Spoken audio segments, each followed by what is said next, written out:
त्रिदलं त्रिगुणाकारं त्रिनेत्रं च त्रियायुधं त्रिजन्म पापसंहारम् एकबिल्वं शिवार्पणम् त्रिशाखैः बिल्वपत्रैश्च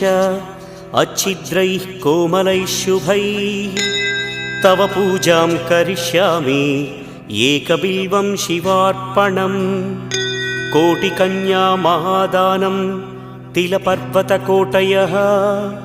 काञ्चनं शैलदानेन एकबिल्वं शिवार्पणम्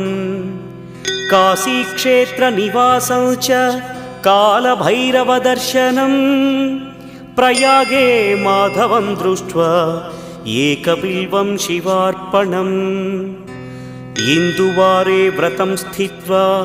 निराहारो महेश्वर